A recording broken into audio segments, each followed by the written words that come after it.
Vote Prashant Kishor को नहीं, मोदी को नहीं, नीतीश लालू को नहीं, वोट अपने बच्चों को दो, अपने खड़ा हो, अपनी व्यवस्था बनाओ, उसमें मालिक मुखिया बनो। प्रशांत किशोर कहां दल बनाए हैं कि कौन है कि हमको वोट दे दीजिए, क्या भरोसा कीजिएगा कि नहीं कीजिएगा। 20,000 करोड़ रुपए का नुकसान हर साल बिहार के किसानों को हो रहा है। लालू जी तो बिहार में एक ही बार अपने दम पर जीत कर आए, बाकी टाइम तो कांग्रेस के ही बैसाखी से वो उन्होंने सरकार चलाई। तो बिहार में सबसे बड़ी समस्या बेरोजगारी और पलायन। पहला उद्देश्य ये है कि गांव-गांव, घर-घर जाकर लोगों को ये बताया जाए कि भाई तुमने जाति पर वोट दे लिया, धर्म पर वोट दिया, विचारधारा पर वोट दिया, लालू जी के डर से भाजपा को दिया, भाजपा के डर से लालू जी को दिया, सबको जिता कर देख लिया। एक बार अब अपने लिए वोट करो, अपने बच्चों के लिए वोट करो, नेताओं के लिए, जाति के लिए, विचारधारा के लिए वोट ना करके अपने बच्चों के लिए वोट करो। तो पदयात्रा का जो स्वरूप है, हर 2-2.5 किलोमीटर पर एक छोटी सभा हम लोग गांव में करते हैं, जहां लोगों को यही बात बताई जाती है। उनसे वोट नहीं मांगा जाता है, उनसे दल की चर्चा नहीं की जाती है, सिर्फ और सिर्फ उनको ये बताया जाता है कि अगर आप अपने जीवन में बदहाली से निकलना चाहते हैं, अपने बच्चों की बेहतरी चाहते हैं, तो एक बार जाति, धर्म, विचारधारा, नेता को छोड़कर अपने और अपने बच्चों के लिए वोट कीजिए। ये पदयात्रा का पहला उद्देश्य है, समाज को बताना, जगाना, समझाना। दूसरा उद्देश्य ये है कि जैसा कि मैंने आपको बताया, 50% से ज्यादा लोग बिहार में एक नया दल, नया विकल्प चाहते हैं, क्योंकि वो मजबूरी में, विकल्प के अभाव में भाजपा या राजद को वोट देते रहे। ऐसे लोगों को दल के विकल्प के अभाव में किसी गलत नेता को और दल को वोट न करना पड़े, इसके लिए जरूरी है कि एक यहाँ नया विकल्प बने। तो पदयात्रा का दूसरा उद्देश्य है सभी जाति, सभी वर्ग, सभी प्रखंड, सभी पंचायत, किसी भी जिला में जाइए, बेरोजगारी और पलायन सबसे बड़ी समस्या के तौर पर दिखा है। अब आप ये कह सकते हैं कि बेरोजगारी और पलायन एक बड़ा मुद्दा है, ये जानने के लिए इतनी बड़ी पदयात्रा करने की क्या जरूरत है? ये तो आप लोगों को बैठे बैठे मालूम है। ऐसी बात नहीं है। जब पदयात्रा किया तो पिछले 17 महीनों में 5,000 से ज्यादा गांव में जाकर जो देखा, तो ये पता चला कि बेरोजगारी और पलायन की विकरालता क्या है, इसका सामाजिक आर्थिक पहलुओं की समझ बनी। जैसे मान लीजिए कि पलायन को लेकर ऐसा लोगों का मानना है कि जो बिहार से गरीब लोग हैं, वो बहुत बड़ी संख्या में युवा और गरीब यहाँ से बाहर जाता है मजदूरी करने। लेकिन पदयात्रा के दौरान जो मैंने पाया कि ये बात पूरी सच्चाई नहीं है। जो गरीब परिवार के बच्चे हैं वो तो बाहर पलायन कर रहे हैं मजदूरी के लिए, लेकिन जो यहाँ पर आर्थिक तौर पर समृद्ध परिवार हैं, उनके बच्चे भी पलायन कर रहे हैं, वो नौकरी और पढ़ाई के लिए। पलायन तो हर घर का बच्चा कर रहा है। गांव में अगर आप हम लोग जब जाते हैं तो करीब करीब 40 से 50% युवा, चाहे वो मजदूरी करने के लिए बाहर गया है या नौकरी पढ़ाई के लिए बाहर गया, बाहर तो सब गया है। दूसरा पता ये चला कि जिन प्रखंडों में बाढ़ का प्रभाव है, वहां पर ये पलायन का स्तर 70-80% भी हो सकता है। गांव में जब हम लोग जाते हैं तो बहुत बड़ी संख्या में महिलाएं, बुजुर्ग और छोटे बच्चे मिलते हैं, नवयुवक नहीं मिलते हैं। इसका एक सामाजिक पहलू आप देखिए, बहुत लंबे समय से ये पलायन की वजह से लोगों के मन में, समाज में परिवार की परिकल्पना ही धीरे धीरे धूमिल पड़ गई है। जैसे पहले परिवार की परिकल्पना में लोगों की समझ थी कि पति पत्नी, बाल बच्चे, माता पिता साथ में रहते हैं। अब शायद ही कोई ऐसा घर गांव में बचा है जहां ये 3 पीढ़ियों के लोग, पति पत्नी, बाल बच्चे, माँ बाप एक साथ रहते हैं। ऐसा कोई परिवार शायद ही मिलता है, क्योंकि पलायन इतनी बड़ी सच्चाई हो गई है जीवन की। लोगों ने मान लिया है कि जो जैसे लड़का 12 साल 15 साल का ज्यादा हुआ तो या तो पढ़ाई के लिए या रोजगार के लिए वो बाहर ही जाएगा, और लोगों को इसमें कुछ अटपटा नहीं लगता है। इसका सबसे बड़ा असर ये है इतने लंबे समय तक पलायन का कि लोगों को इसमें कुछ अटपटा नहीं लगता है। लोग हमें देखने आते हैं, ये कहते हैं कि भाई आप 17 महीना से घर परिवार छोड़कर बाहर चल रहे हैं।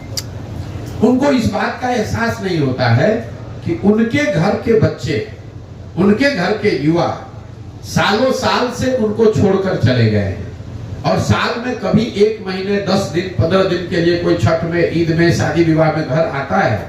बाकी समय पूरे जिंदगी जब तक आप नवयुवक हैं, जब तक शरीर में आपके दम है, तब तक आपको बाहर ही रहना है। जब बूढ़े हो जाइएगा तो आप वापस आइएगा, और आपके घर में जो जवान लड़का है वो बाहर जाएगा फिर मजदूरी करने। तो इसका सिर्फ विकरालता, इसकी सामाजिक पहलू, इसके सामाजिक पहलू, साथ साथ इसका जो आर्थिक पहलू है। कई बार हम लोग बोलचाल की भाषा में कह जाते हैं कि बिहार के लोग बिहार में काम नहीं करता है, दिल्ली बॉम्बे में जाकर कुछ भी करने को तैयार है। ऐसी बात नहीं। 2/3 से ज्यादा लोग जो पलायन कर रहे हैं वो मजबूरी का पलायन है। ये लोग 12 से 15 हजार रुपया महीना वहां कमाते हैं और घर पर औसतन 6 से 8 हजार रुपया प्रति माह भेज पाते हैं। ये 6 से 8 हजार रुपया भेजने वाले लोग ये स्वेच्छा से नहीं गए हैं। संभव है कि पहली बार स्वेच्छा से गया हो, कोई एक बार घूमने के नजरिए से चला गया, लेकिन 2/3 से ज्यादा लोग जो पलायन किया है जिन लोगों ने, वो कहीं न कहीं आर्थिक सामाजिक मजबूरी से बाहर गए हैं। गांव में जब हम लोग पूछते हैं भाई क्यों गए हो, तो बताते हैं कि अगर नहीं जाएंगे तो हमारे बाल बच्चा खाना नहीं खा सकते, वो मजबूरी में गए। तो कई बार जब लोग बताते हैं बाहर लोग गया है नौकरी करने, ऐसी बात नहीं, वो मजबूरी में लोग जा रहे हैं। यही हाल कमोबेश बेरोजगारी का है। हम लोग को लगता है कि जो गरीब है, जो पढ़ा लिखा नहीं है या जो कम पढ़ा लिखा है वो बेरोजगार है। बिहार में पिछले 18 महीने चलते हुए मैंने देखा कि जो गरीब है उसकी हालत तो फिर भी ठीक है, कम से कम कुछ मजदूरी कर सकता है। जो यहाँ पढ़ा लिखा या मध्यम वर्गीय समृद्ध परिवार है, उनके लिए बेरोजगारी, उनके बच्चों के लिए बेरोजगारी उससे भी बड़ी समस्या है। जो 10, 20, 25, 50 बीघा खेत का मालिक है, कोई छोटा मोटा रोजगार व्यापार गांव में कर रहा है, वो लोग भी चलकर आते हैं और लिटरली हाथ जोड़ने को तैयार है कि भैया 20,000 का नौकरी हमारे बच्चे को कहीं दिलवा दीजिए। नौकरी की इतनी यहाँ बेरोजगारी की समस्या है। विकल्प के अभाव में वोट कर रहे हैं। ऐसे लोगों में से सही लोगों को चिन्हित करके निकाला जाए और उनकी मदद की जाए ताकि वो सब लोग मिलकर एक नया दल, नया विकल्प बना सके। ये पदयात्रा का दूसरा उद्देश्य है। कई बार लोग सवाल पूछते हैं भैया दल बनेगा कि नहीं, कब बनेगा। इसमें कोई इफ बट किंतु परंतु नहीं है। पदयात्रा का उद्देश्य में शामिल है दल बनाना। सिर्फ इतना फर्क है कि दल कोई प्रशांत किशोर, कोई व्यक्ति, कोई जाति विशेष, कोई परिवार विशेष का व्यक्ति नहीं बनाएगा। बिहार के वो सारे लोग जो चाहते हैं कि बिहार में एक नया दल बने, वो सब लोग मिलकर दल बनाए। हमारी भूमिका उस सूत्रधार की है जो ऐसे सारे लोगों को इकट्ठा करे, उनकी मदद करे ताकि वो दल बनाए और आगे की व्यवस्था को सुधारने में अपना योगदान कर सके।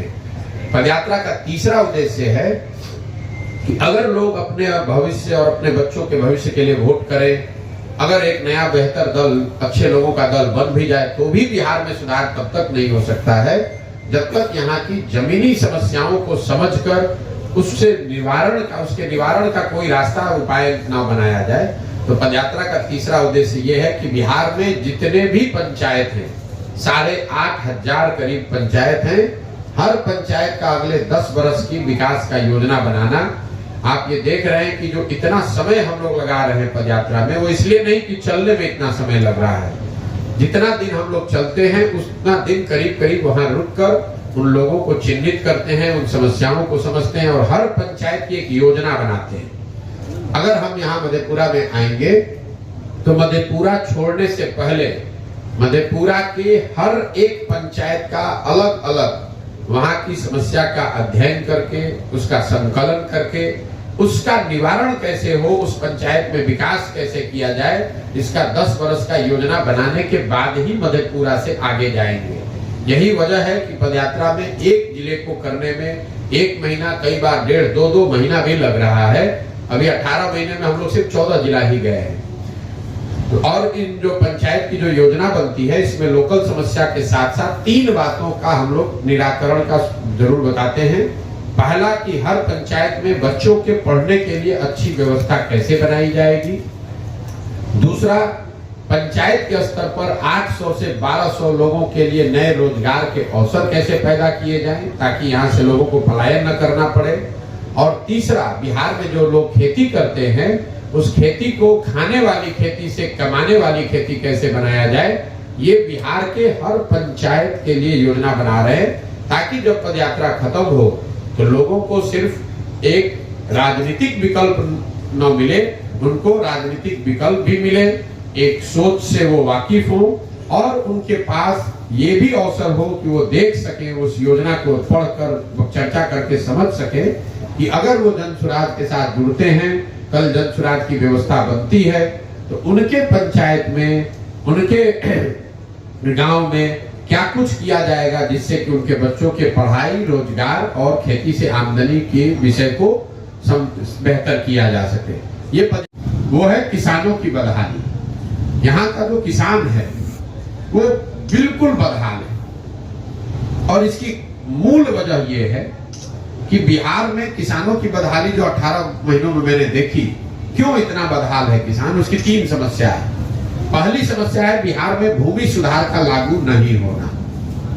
इसकी चर्चा यहाँ पर कोई नहीं करता है। फॉरवर्ड बैकवर्ड का नाम लेकर समझता है कि जमीन जो है मालिक वो फॉरवर्ड है, जो जमीन नहीं है वो बैकवर्ड है, इसलिए इसकी कोई चर्चा नहीं करता है। मैं आपको सामने से कह रहा हूं कि बिहार में गरीबी, ग्रामीण गरीबी जो रूरल पॉवर्टी है, उसकी एक मूल वजह है भूमि सुधार का लागू न होना। नतीजा ये हुआ है कि यहाँ पर करीब करीब 1/3 से ज्यादा जमीन डिस्प्यूटेड है। उसको पता ही नहीं कि इसका मालिकाना हक किसके पास है। चाहे वो जमीन सरकार का है, पट्टा दे दिया गरीब को उसका हक नहीं मिला, या चकबंदी की जमीन थी उसमें वो गड़बड़ हो गया, भूदान की हजारों एकड़ जमीन पता ही नहीं कहाँ गया, नदी का कटाव हुआ, नदी इधर से उधर गई, जमीन कहीं से कहीं चला गया, पता ही नहीं चला। और पूरी जो ये राजस्व डिपार्टमेंट है, ये कर्मचारी और कर्मचारियों के साथ जुड़े हुए 4-5 दलाल, जिसको गांव देहात में लोग अटर्नी कहते हैं, इसी पर टिका हुआ है। सरकार के पास लैंड का रिकॉर्ड, उसका मालिकाना हक, उसमें जो जेनरेशनल चेंज है कि भैया बाबूजी नहीं रहे तो किनको मिलना चाहिए, वो हुआ ही नहीं। उसकी वजह से 1/3 जमीन बिल्कुल अनप्रोडक्टिव हो गई, उसका मालिकाना हक डिस्प्यूटेड हो गया। तो पहली समस्या है किसानों की, यहाँ जमीन का मालिकाना हक भूमि सुधार नहीं होने की वजह से नहीं बना, इसलिए भूमि में उसके जो प्रोडक्टिविटी के लिए इन्वेस्टमेंट होना चाहिए, बोरिंग लगना चाहिए, सिंचाई की व्यवस्था होनी चाहिए, खाद पर, वो कोई कर ही नहीं रहा है। दूसरी किसानों की जो बड़ी समस्या है वो है जल कुप्रबंधन। अब इससे कोसी में आप लोग रहते हैं, आपसे ज्यादा तो कोई नहीं जानता है कि पानी का जो कुप्रबंधन है, बाढ़ बहुत बड़ी समस्या है, इसकी खूब चर्चा भी होती है।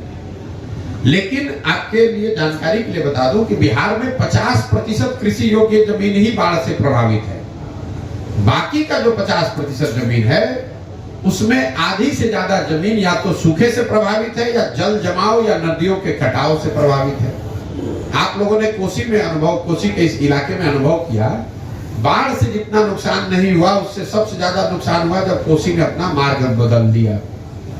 नेपाल से लगते हुए जितने बिहार के जिले हैं, वहां गांव जब हम लोग गए तो पता चला कि बाढ़ तो जब आता है तब आता है, जो नदी आते हैं नेपाल से, छोटी छोटी नदियां हैं, वो हर साल एक नया रास्ता बनाकर आती है, और एक बार रास्ता बदला तो 2-4-5 पंचायत का जमीन परमानेंट खराब हो गया।